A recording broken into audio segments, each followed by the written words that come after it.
cool. Hey, shalom, shalom. Shalom. First and foremost, we want to give all praises, honor, and glory to Yahweh, Ba'ashem, Yahweh Shai, Ba'ashem Kakwadash. Double honors to the apostles and elders of Great Millstone. Peace and salutations to the elect. We got the Elder Yatazak here from GMS Dallas. I'm the brother Aina from GMS Dallas, and we're going to be continuing the book of First Samuel. We got just a couple more chapters to go. So we're going to actually do chapter 27 and 28 together because chapter 27 is a shorter one. But when we went into chapter 26, it talked about how Saul pretty much openly gave David, like, he openly apologized, I'll say, to David, and he openly said it in front of his army that David was going to basically rule after King Saul. Right? Saul basically admitted that after David spared his life the second time. You see. And so this is the following two chapters after that. And so I brought this out to be edifying. So I'm going to go ahead and share my screen like we normally do and get right to it. Okay, cool. All right. This is and if, of course, Zaquan, if you got any precepts or anything, let me know. I'll pull it up. So this is 1 Samuel 27:1. It says, "And David said in his heart, I shall now perish one day by the hand of Saul. There is nothing better for me than that I should speedily escape into the land of the Philistines." And this is after, the second time of David seeing that Saul was willing to come out to the wilderness to seek for David's life, right? And David was like, look, man, I'm not going to trust what Saul's talking about.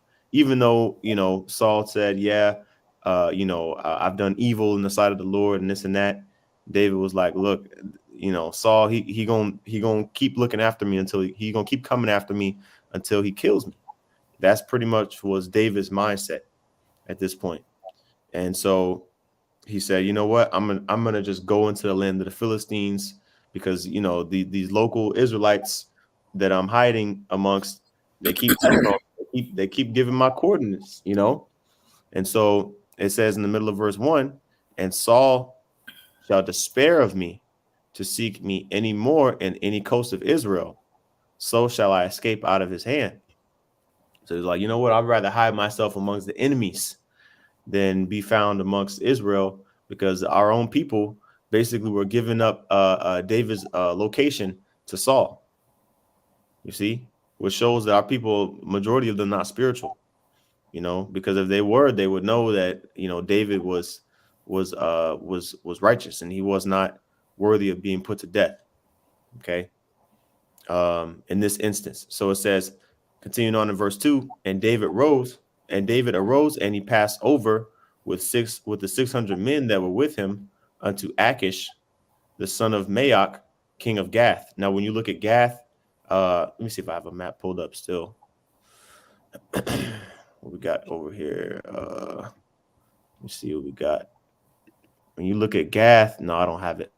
When you look at Gath, though, it's a city located in the Philistines, or located in Philistia, if you will. It's one of the cities of the Philistines. Okay, it says he and his men, every man with his household, even David and his two wives, Ahinoam, the Jezreelitess, and Abigail, the Carmelitess, Nabal's wife. So the Lord had already given David, two wives during this time that he was in the wilderness. Okay, basically fleeing for his life.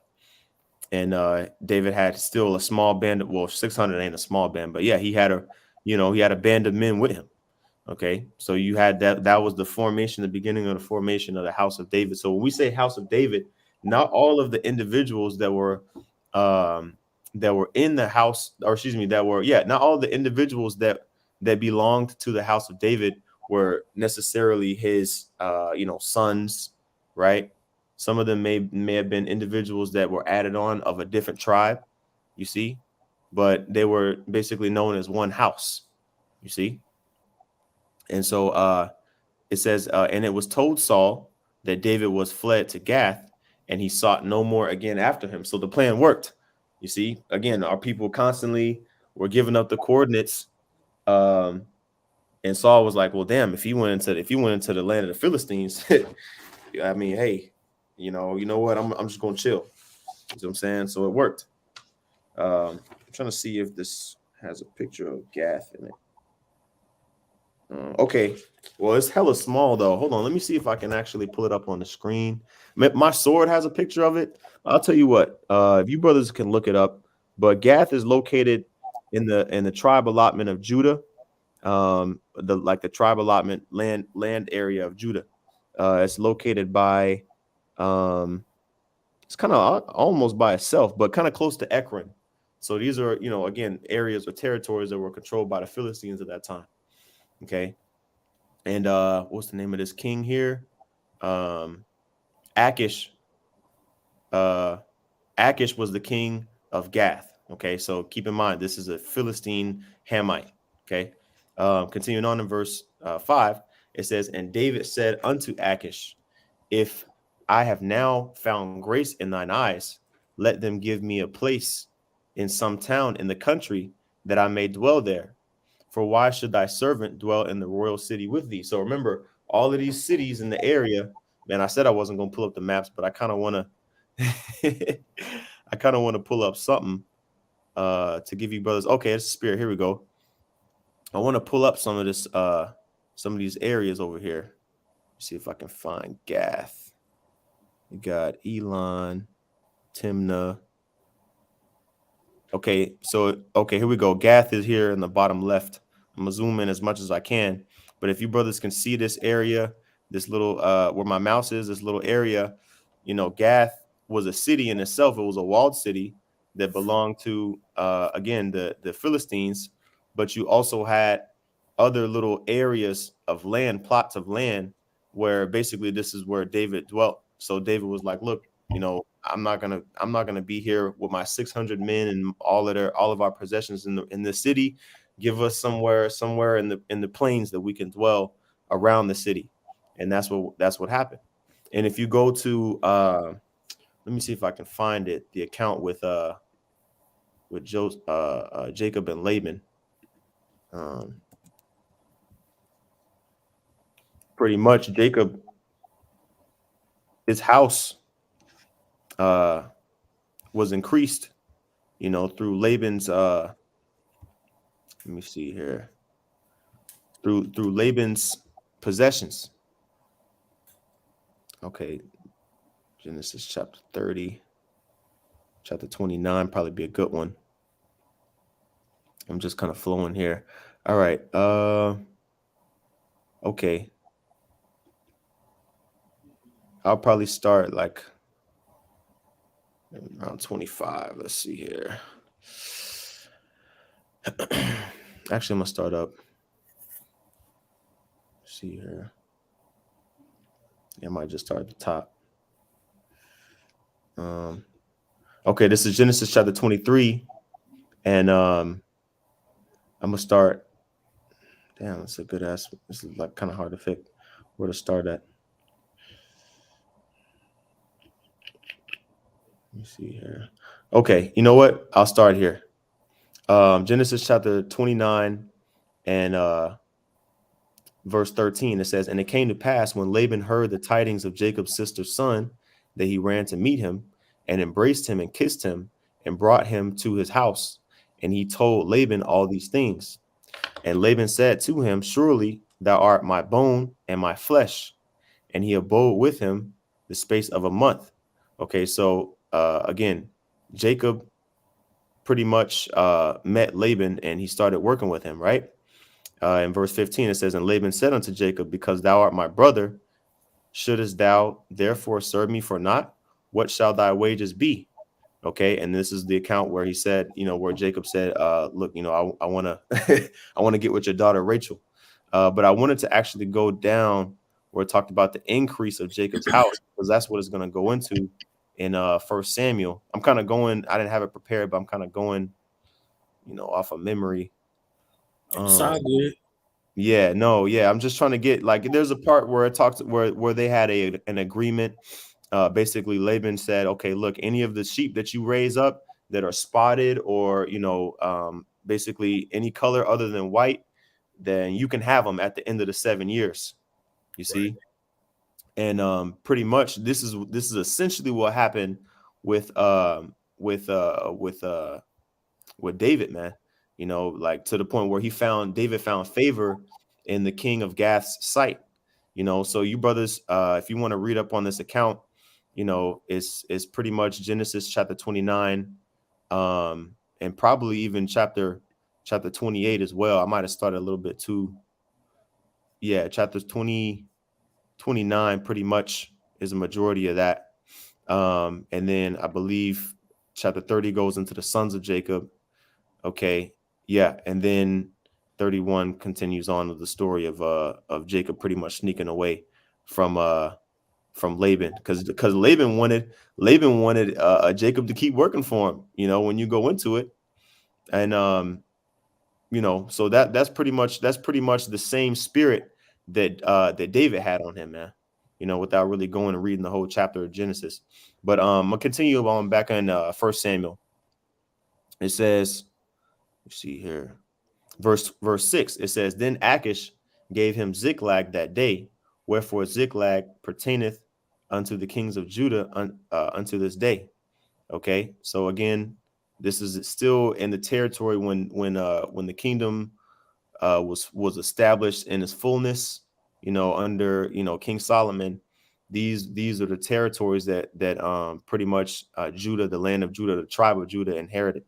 Okay, and it says, and the time that David dwelt in the country of the Philistines was a full year and 4 months. So you can imagine the level of productivity that they were pretty much bringing forth, right? It wasn't just David. Again, it was 600 men. So they probably had, cattle and was growing, growing different fruits and vegetables and things like that, right? Tilling the land. So it says, and David and his men went up and invaded the Geshurites and the Gezrites and the Amalekites, for those nations were of old the inhabitants of the land. So let's pause there. When you go back to the same map, okay, it talks about, or it shows you here on the left, the Amalekites. They were dwelling in that area. Okay, the Hittites, the Amorites, the Jebusites. See these different tribes and nations that were pretty much in the land of Canaan that never fully got pushed out. Okay. And basically what David started doing was being industrious and started pushing these different tribes out. Amalek, which is a tribe of Esau, got pushed out of that area that David was in. Okay. Even it says, as thou goest to Shur, even unto the land of Egypt. And I'm gonna pretty much finish out this chapter here, and then we can get some precepts. Verse 9, it says, and David smote the land and left neither man nor woman alive, and took away the sheep and the oxen and the asses and the camels and the apparel, and returned and came to Achish. So as David's going out, in the field, you may have a band of, heathen that may try to come up, or he may go out, and shoot him and expand his little territory that the king of Achish, I'm sorry, that Achish, the king's name actually is Achish. He's the king of Gath. He, pretty much was expanding his territory, talking about David. And Achish was like, shit, David came to me and he's my servant. So Achish was letting him get down. You see, even Now though, notice the pilgrim spirit that David is in. You know what I'm saying? He's on the run from Saul and he's going through that whole tribulation, but at the same time, life is still happening. Life is still going on. You see, and being that the Lord was pleased with David, he would put people in David's path to where David could capitalize off utilizing that wisdom, of utilizing that humility, of making those decisions and trusting in the Lord. You see, he's still in charge of a certain amount of men, and all these different things is going on. It said that he stayed in this particular location for a little bit over a year. You see, so having that in mind with us, yeah, we waiting on the kingdom to come. We fighting for this kingdom to be put down and our kingdom to be risen up, but we still got to go to work. That's right. You see, we both at work now. Yep. You see, so you can always take something from our past with Yep. our forefathers and bring it to today to where you can apply it to yourself. You Mm-hmm. see, so even though you may be going through tribulations and certain things, you still got things that you got that we responsible for.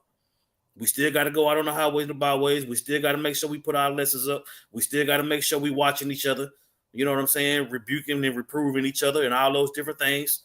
Even though you might have another set of circumstances, but no matter what you're going through, whether it's daily life or in the spirit, you can always pull from the scriptures, Mm-hmm. and that's the I'm gonna difference. get this.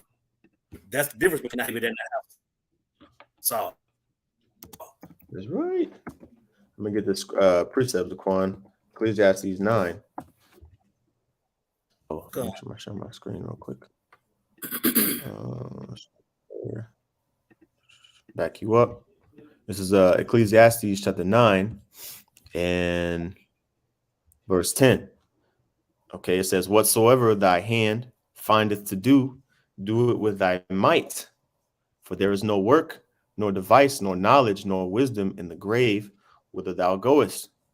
So the energy that the Most High has given you, use it to actually do it in its fullness to the best of your ability. Don't go no like half-ass, like they say, when it comes to doing anything really. When it comes to even like going to work on a carnal level, we have the examples that we brought out, Jacob, David, they were going in the field, right? To the point where the Lord increased them bountifully. You see? I want to say Jacob wrestled an angel until he got his blessing. Look Mm. at what all David went through to get his blessing. You know what I'm saying? To get to the kingdom. Look at what our Moses had to do. Look at what our Moses had to do to lead the people to gather the people, lead them out of Egypt. You know what I'm saying? That whole thing. Look at Peter being the head of the church. Look at what all he had to go through. Colin. You I'm gonna get know, this other one, and then we'll go back to that First Samuel. So this is 2 Corinthians chapter 9, verse 6. It says, "But this I say, he which soweth sparingly shall reap also sparingly, and he which soweth bountifully shall reap also bountifully." Now, this is talking about in the spirit, okay, but the same principle applies to in the physical, of course, which is where the concept came from. So in the spirit, even more so.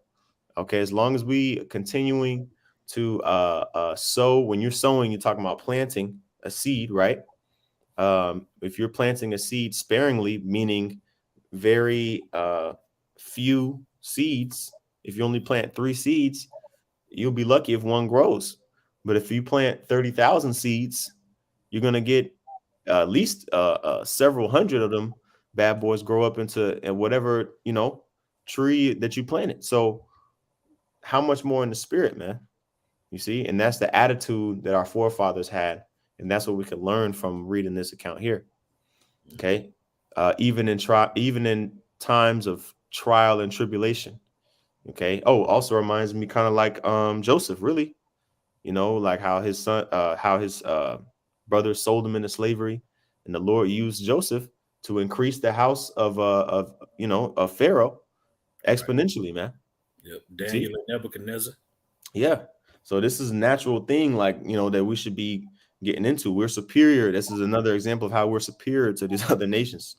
Right. Okay. Continuing on, 1 Samuel 27 and 10, it says, "And Achish said, Whither have ye made a road today?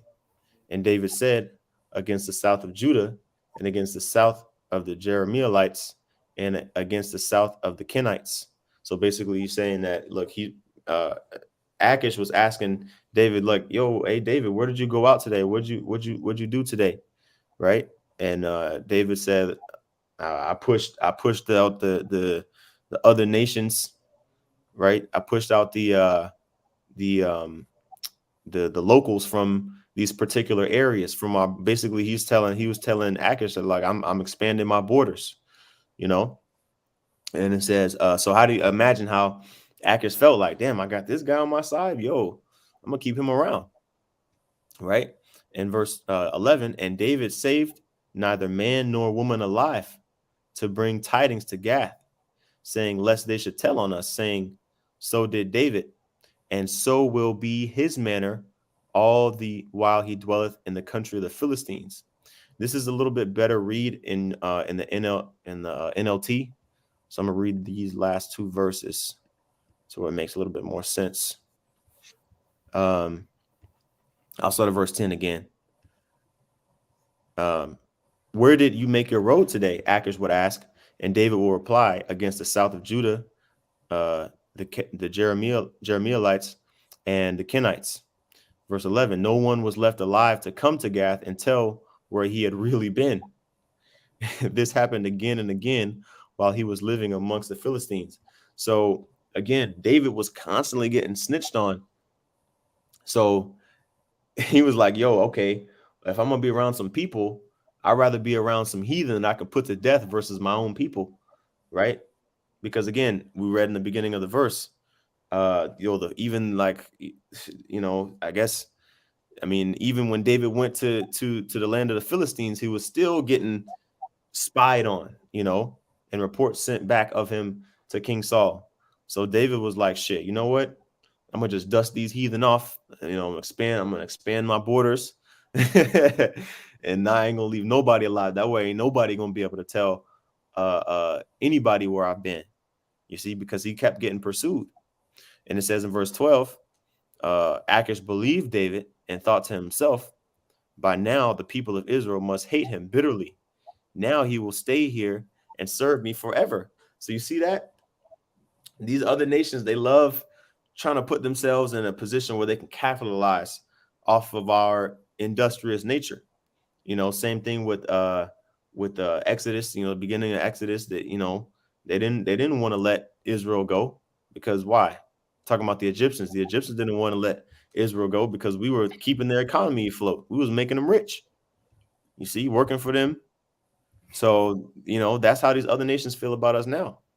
But this was kind of like a little pact that David had with Achish, right? So continuing on from that, chapter 28.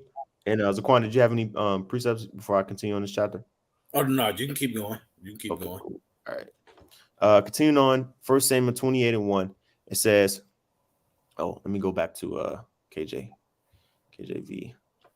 All right.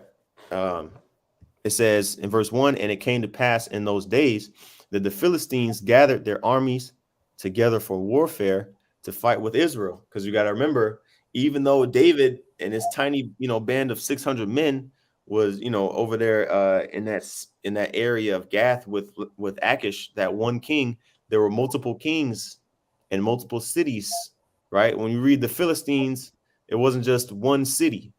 You see, it was many cities along the western coast, of Israel that basically were constantly at war with, with Israel, right? So it says they gathered their armies together for warfare to fight against Israel. Because remember, this is when all the tribes were still together, So you had, and this map right here.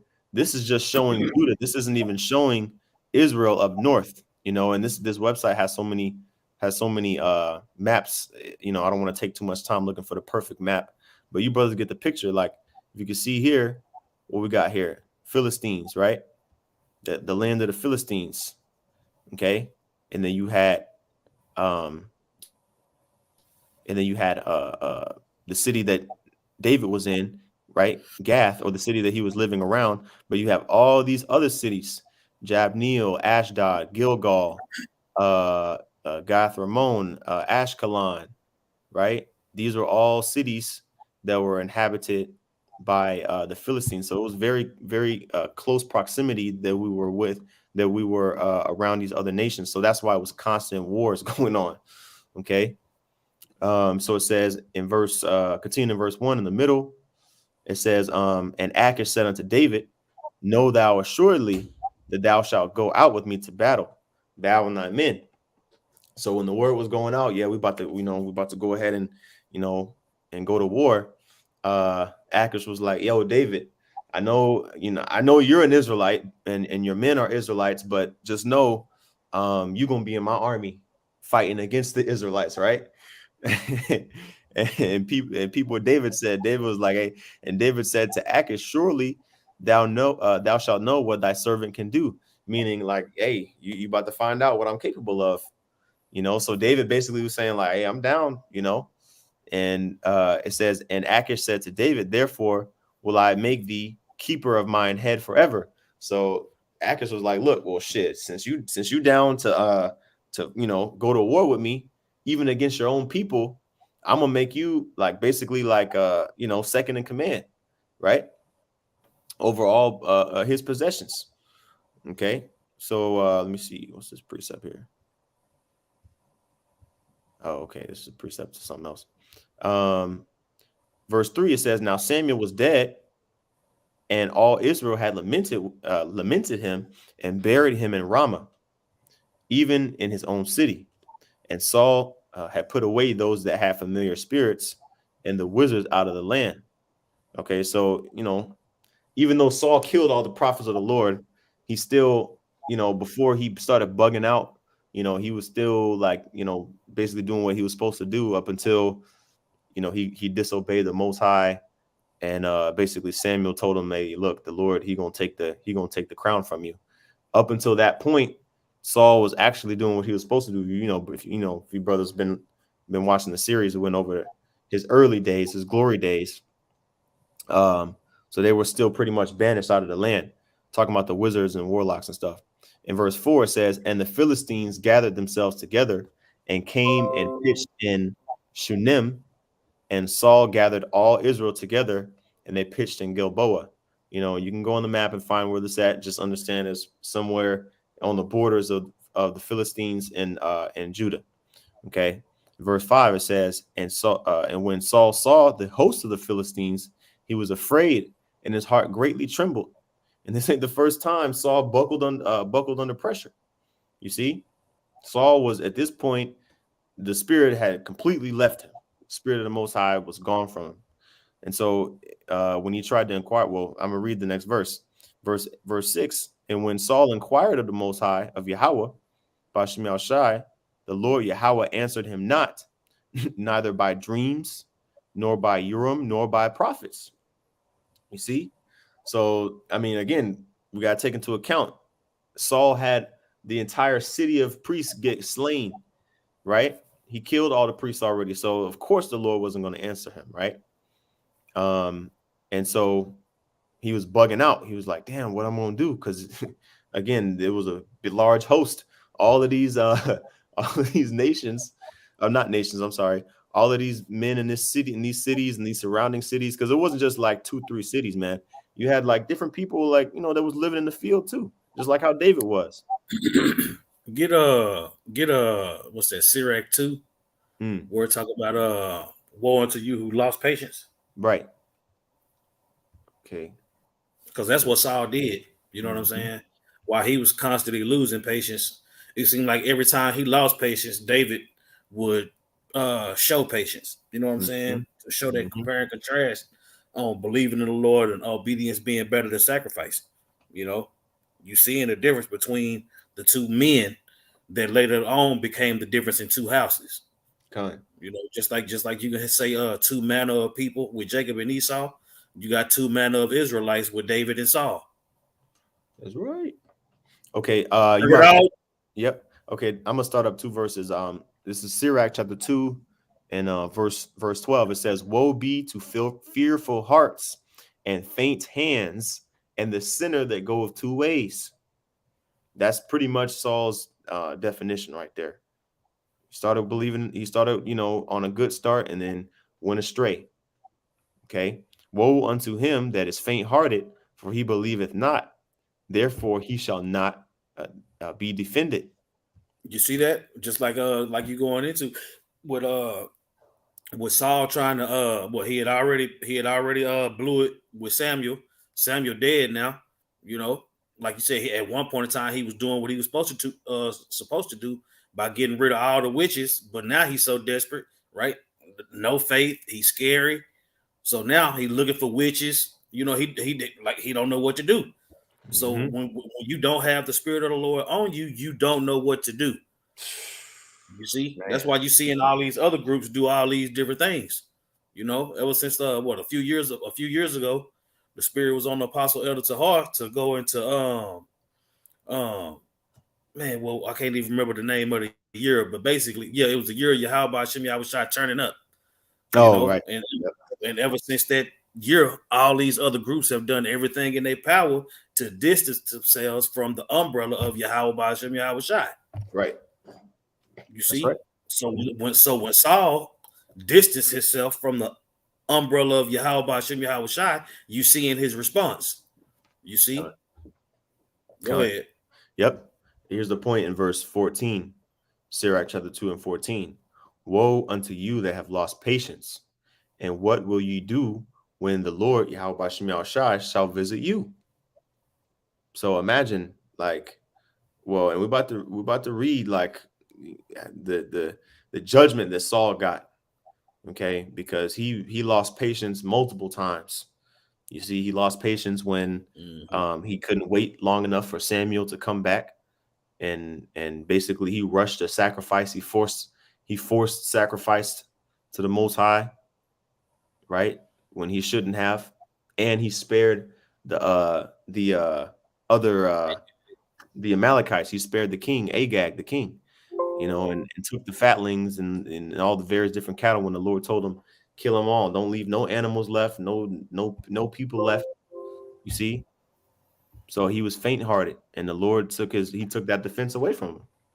Okay, I actually had a precept as well. Um, this is Proverbs chapter 3, verse 25. It says, "Be not afraid of sudden fear, neither of the desolation of the wicked when it cometh." Right. So Saul was imagining, damn, all my children, everything.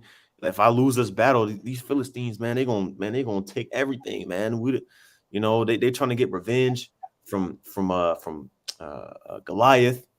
They trying to take everything from me. So he basically had fear strucken in his heart, which is the opposite spirit that we supposed to be in. Take example, the Maccabean revolt, right? In First Maccabees. Judas Maccabees was encouraging his men who were vastly outnumbered at certain times, you know, to fight a valiant fight, and the Lord going to protect us. You see, so we have examples of how to conduct ourselves and how not to conduct ourselves when we read this history.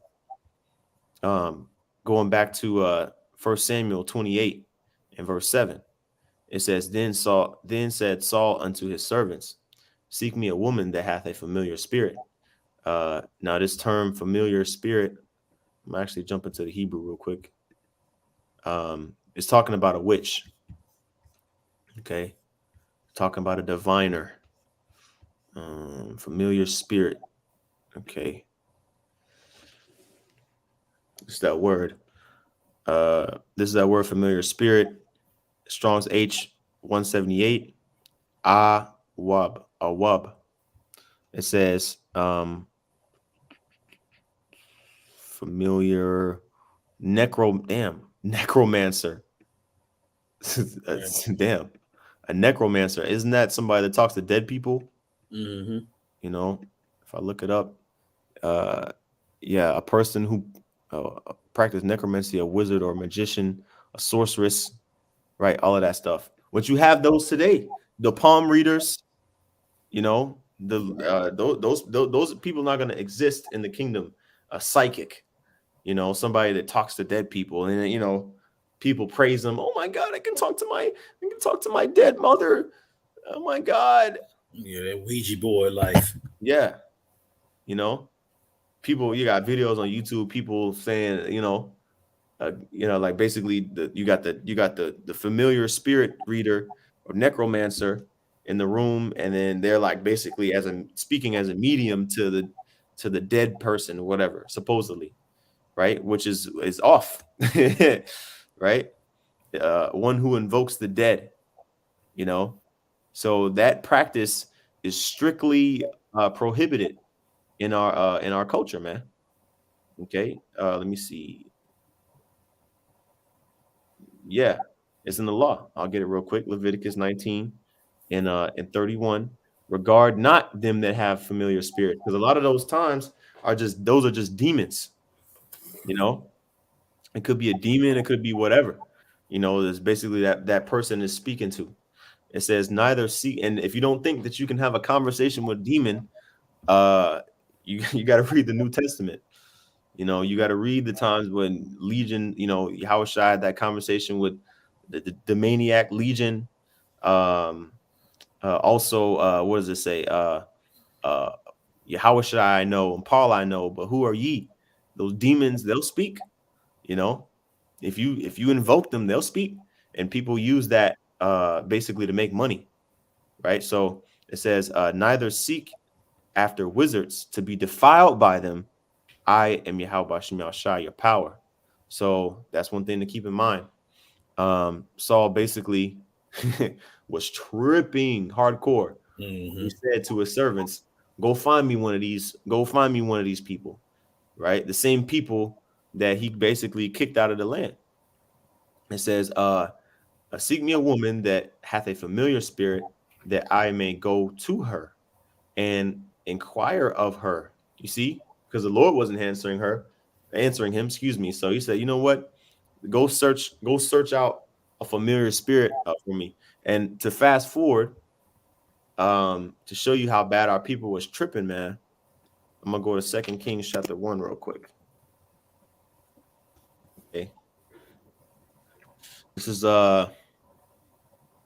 Second Kings, and I'm gonna just read these two verses here. Second Kings chapter 1 verse 2. It says, and Ahaziah, which he was the king of Israel at that time, fell down. This is fast forwarding in history. I'm just getting this precept. And Ahaziah fell down through a lattice in his upper chamber that was in Samaria, and was sick. And he sent messengers and said unto them, "Go inquire of Baalzebub, the god of Ekron, whether I shall recover of this disease." You see, so basically seeking wizards and warlocks, seeking after God, other gods for answers. This is hugely frowned upon. But our people, this is another account of our people basically going off and seeking and inquiring after other gods. Mm-hmm. And that's the same thing that Jake do when Jake be selling out. You Mm-hmm. know what I'm saying? Whether you selling out to be a celebrity, or if you selling out to build to fill your belly. Mm-hmm. You got all these other groups that's all about money instead of pushing Yahweh Bashem Yahweh Shai. So that's that's something that's gonna have to be dealt with. That's right. God. Okay, so continuing on in that First Samuel. Share your screen again. Yeah, Khan. Continuing on in that, in verse 8, it says, oh, I'm sorry, I'm gonna finish this verse in the verse 7. And his servant said to him, "Behold, there is a woman that hath a familiar spirit at Endor." It says, and Saul disguised himself and put on other raiment. That's what I'm saying, man. Doing too much. Man, Doing too much. I would say yeah. Jacob disguised themselves and put on other raiment to blend into the world. You know Yep. what I'm saying? Sacrificing the truth. Yep. That was the worst part about it, is the fact that Saul knew better, man. He was anointed by Samuel, right? Right. And so and he put on other raiment, and he went, and two men with him, and they came to the woman by night. And he said, "I pray thee, divine unto me by the familiar spirit." Right? So it's ironic how the Lord put Saul in a situation to where he was trying to seek after, look and see, okay, Lord, where can I find an answer from you? But he slayed all the priests. So he basically hanged himself with that. Yeah, he took away his ability to repent. Yeah.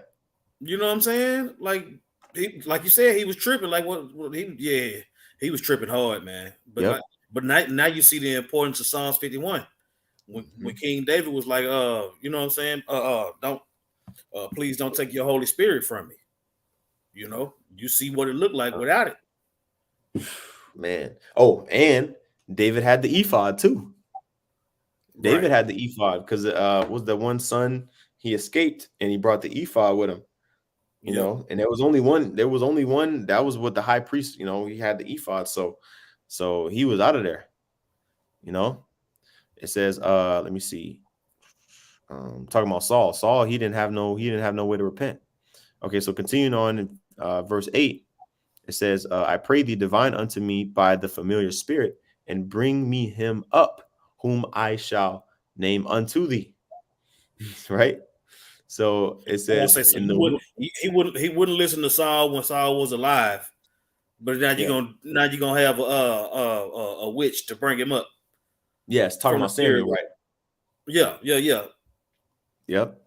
Yep, exactly. That's exactly who he required to speak to. So we're going to continue on. It says in verse 9, and the woman said unto him, Saul, behold, thou knowest what Saul hath done, how he hath cut off those that have familiar spirits and the wizards out of the land.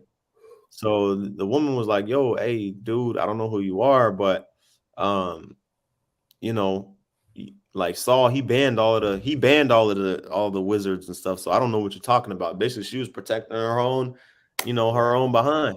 She was like, I don't know where you all found me. I don't know this and that, but I can't help you, right? And she said, wherefore then? So basically, they took a necromancer out of retirement Man. just to get cursed out, which we're about to see. It says, wherefore then layest thou a snare for my life to cause me to die? She was like, what you trying to do? Get me killed, man? You already know Saul. He cut off all of that stuff, man, from this land. You see? And it says in verse 10, and Saul sware to her by the Lord, saying, as Yahweh liveth, there shall no punishment happen to thee for this thing. Which he was even tripping for that, because you don't He like, you lied. know what I mean? Yeah. Like the scripture said, if sinners entice thee, that are you gonna go with them? Yeah. And just because he ain't gonna do nothing, don't mean the Lord ain't gonna do nothing. Yeah. No, well, yeah, that's what I'm saying. He basically, Saul was speaking for the Most High by basically saying, look, it's okay, you can go ahead and sin. You know what I'm saying? You can go ahead and just Right. do this for me. I promise. Everything, like, nah, that shit didn't hold no weight. And who knows how she got judged, whatever happened later on. But Saul basically like, you can see, just Saul, he just was tabbing on more and more debt to where he just sealed his fate, man. There was no turning back. It says in verse 11, then said the woman, whom shall I bring up to thee? Right. So she said, okay, you know what? Fuck it. Right. And he said, bring me up Samuel. So after she agreed to go ahead and do the thing, this is this, Samuel is the man that Saul requested, because Samuel was the man that basically the Lord was using to speak to Saul. And Samuel had died. So because remember, after Samuel cursed him out and said, look, the Lord has basically removed you from your house being king and having that throne. It said that Samuel saw uh Saul no more. So they didn't have a conversation after that day, right?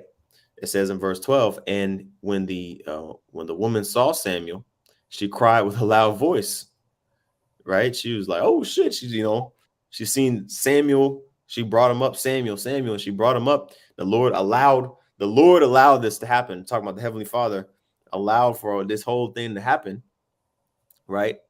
And it says, and the woman spake to Saul, saying, why hast thou deceived me? For thou art Saul. So she was, imagine she was all tripping out, like, yo, this dude, here it is. Saul said, no, nobody is supposed to be, practicing witchcraft, and then you telling me to practice it, So she was bugging out, probably, tripping out, like, yo, damn, you just trying to trap me up, right? And it says in verse 13, and the king said unto her, be not afraid, for what sawest thou? He just wanted to know what Samuel said, or what she saw. It says, and the woman said unto Saul, I saw gods ascending out of the earth. Now let's pause that there, right? That word gods. Let's get that word real quick. get a quick edification on that. Okay. That word for gods, Alahayim, same word that's in Genesis 1:1. Okay, powers, judges, spirits, right? That's what that word Alahayim means. The reason why I brought that out is because this shows you that there's multiple, multiple spirits, and Lord willing, we're one of those original spirits that was there, during the foundation of the earth. We come in this category, okay? And so it says, so little g, lowercase g, gods, right? It says, and he said unto her, what form is he of? And she said, an old man cometh up, and he is covered with a mantle. So she was seeing the appearance, basically like she was seeing the vision of Samuel, in the spirit. Okay, it says, and Saul perceived that it was Samuel, and he stooped with his face to the ground and bowed himself. So here it is, Saul speaking to the woman, and the woman seeing the spirit, and she's like telling Saul what's going on here. Like, this is, I see Samuel, I see this man with a mantle. So Samuel's like, oh shit, this got to be Samuel, right? And Samuel said unto Saul, why hast thou disquieted me to bring me up? And Saul answered, I am sore distressed. So basically, that shows you the spirit world, like there's spirits, basically at rest. When we pass on and we go to the spirit world, right? But that doesn't mean that our soul just gets destroyed or goes to hell to burn forever, right? Because the Lord can send that soul back into a body. He could have, the Lord could do whatever he wants. Remember when Yahushua got raised up, there were, I'm sorry, not when he got raised up, when he died, when he got crucified, there were bodies that came up out of the graves, right? There was an earthquake. There was bodies that basically got, that basically came back alive. Spirits went back into their bodies, right? So the Lord can do whatever he wants. He's the Father of spirits. Okay, but so he wanted Saul to know this message that Samuel was about to tell him. Okay, it says, and Saul answered, I am sore distressed. So he did all of this just to talk to Samuel, right? It says, for the Philistines make war against me, and the Most High is departed from me, and he answereth me no more, neither by prophets nor by dreams. Well, go figure, man. Of course he's not going to answer, of course the Lord wasn't going to answer Saul.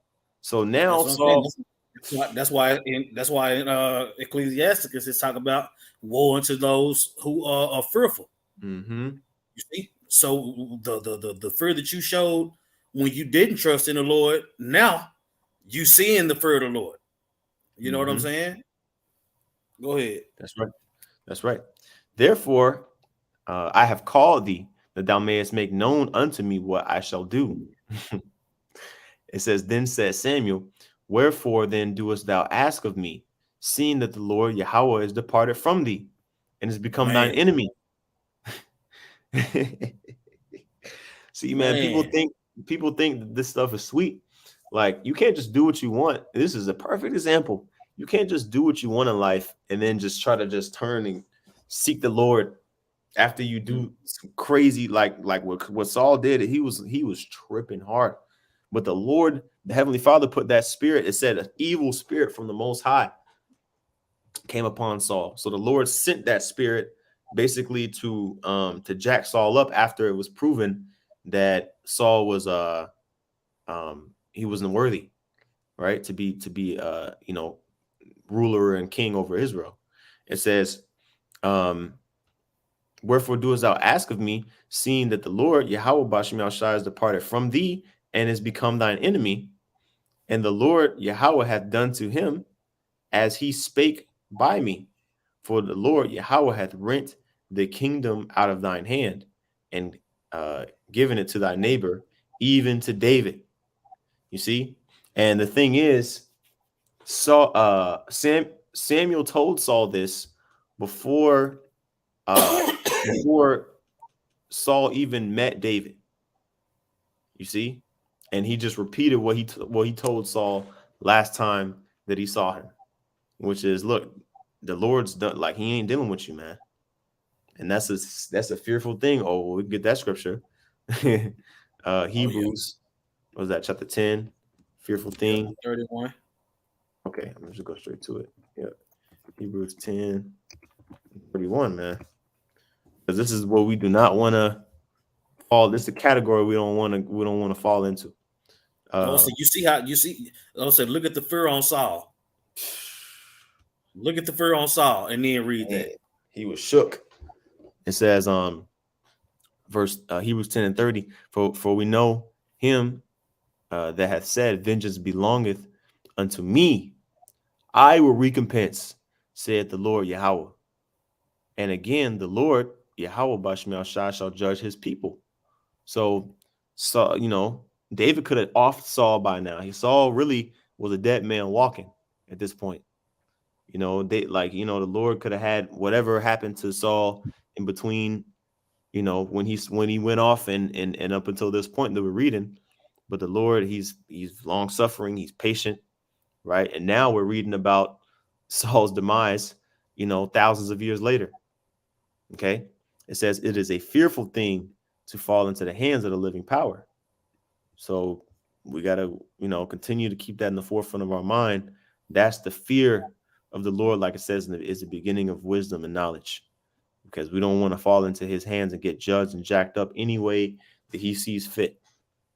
Okay, so continuing on in verse 18, it says, because thou... just think about that. The Lord is long suffering, and we understand that according to the scriptures, his time is different from our time, right? Mm-hmm.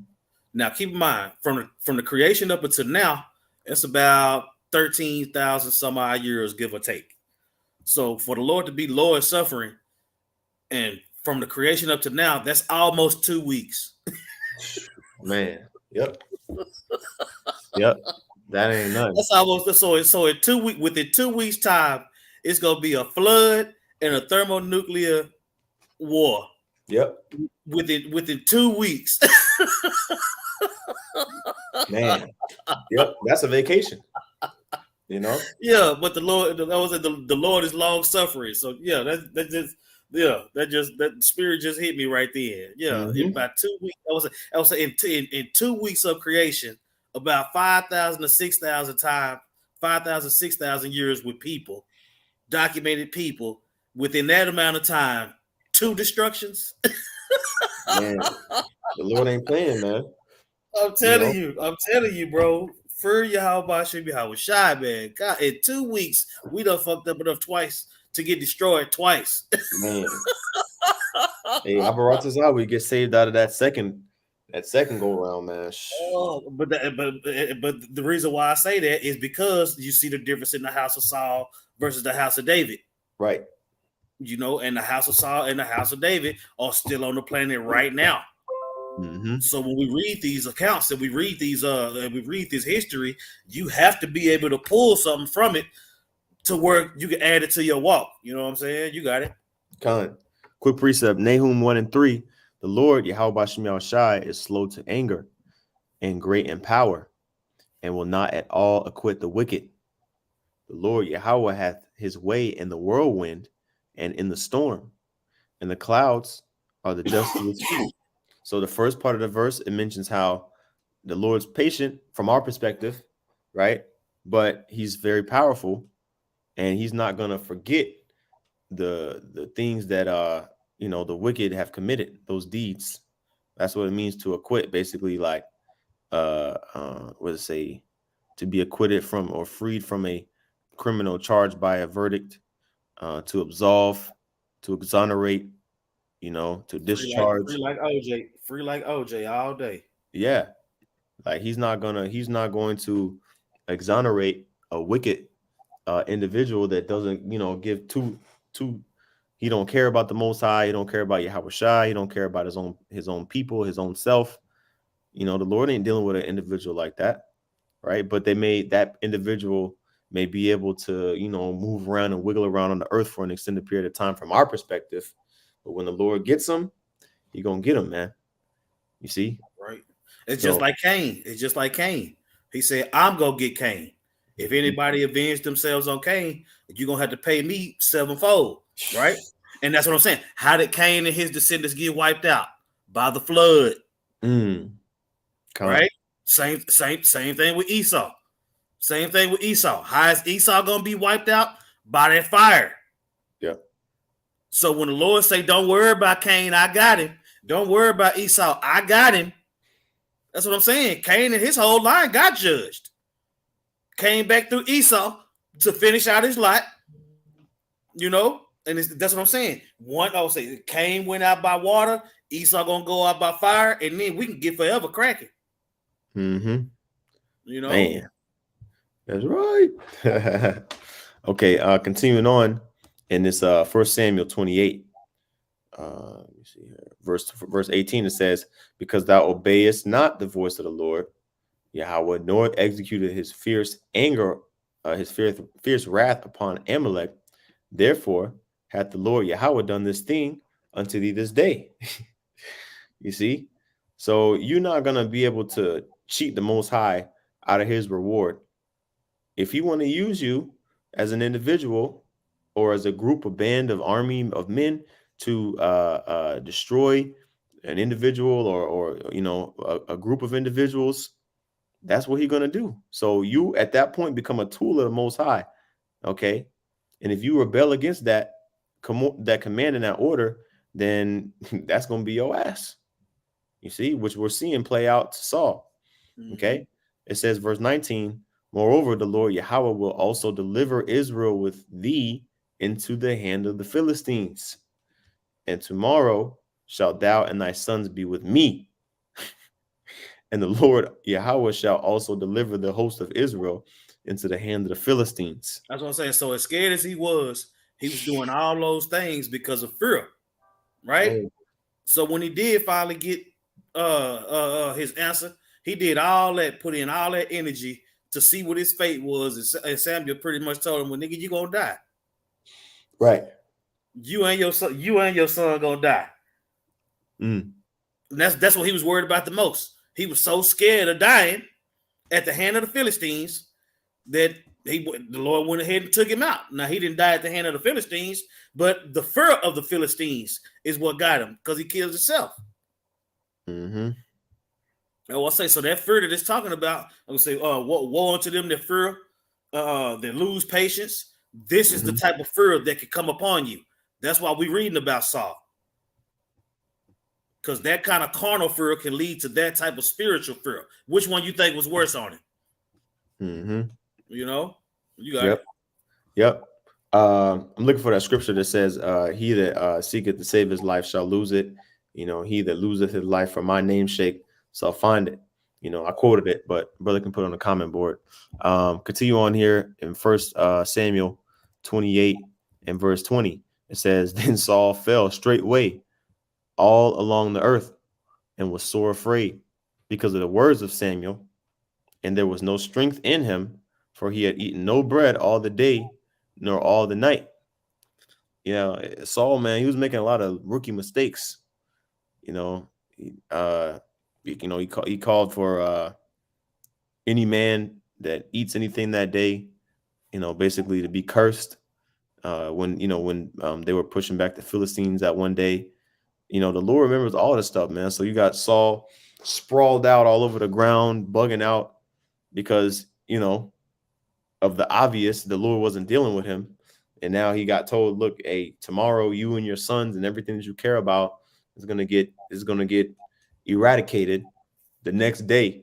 If you knew for a fact you was going to die the next day, you ain't going to have a good feeling in your stomach, man. You see? Right. That's Matthew 10 and 39, what you was looking for. Okay, the water.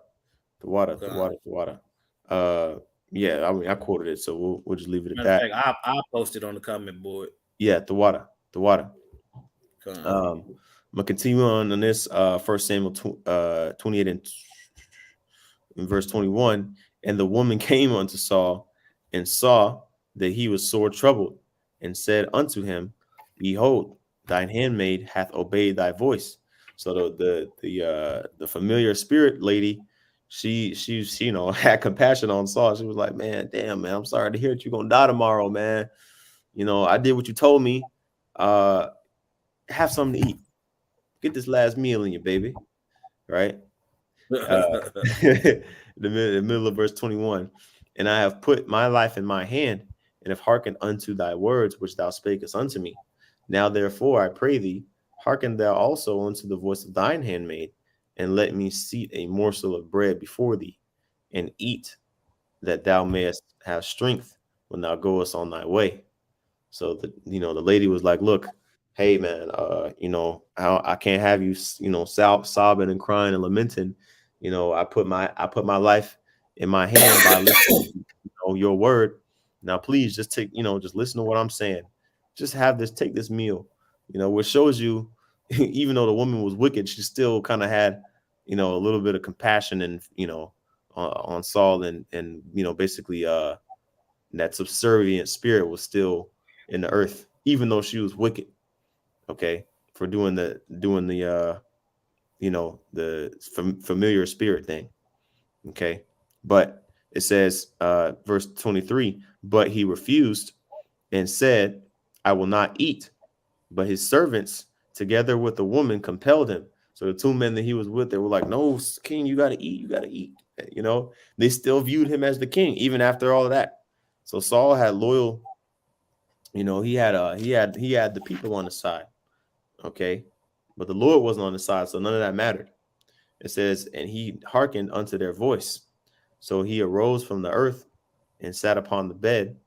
And the woman had a fat calf in the house, and she hasted and killed it, and took flour and kneaded it, and did bake unleavened bread thereof. And she brought it before Saul and before his servants, and they did eat. Then they rose up and went away that night. So, the Lord basically allowed for Saul to have that last little meal, that when you got the death sentence, they gave you that last whatever, if you want some, cotton candy or some Lucky Charms for your last meal, you know what I mean? That last meal. So Man, he had that nice filling meal, right? With knowing that he's gonna get put to death, him and his family, the next day for being a demon. You see? So if that's not the bread of sorrows, man, I don't know what is. But that's the I'm end of the telling you. verse. That's the end of the verse. Let me see if we got any comments on the comment board. Okay, now pretty much we just okay, yeah, the brother put it there, Luke 11:33. Was to live. Yeah, so it's not really too super deep, but it is some good points, and of course great history. And we pretty much know what's going to happen in the next couple chapters. So we already been going for an hour. Zaquan, did you have any other points or precepts? No, sir. Okay. Hey, well, Abaratazar, this is an edifying lesson. With that, we want to give all praises, honor, and glory to Yahweh, Ba'ashem, Yahweh Shai, Ba'ashem Rachak. Double honors to the apostle and those a great millstone, and peace and salutations to the elect. Shalom. Shalom.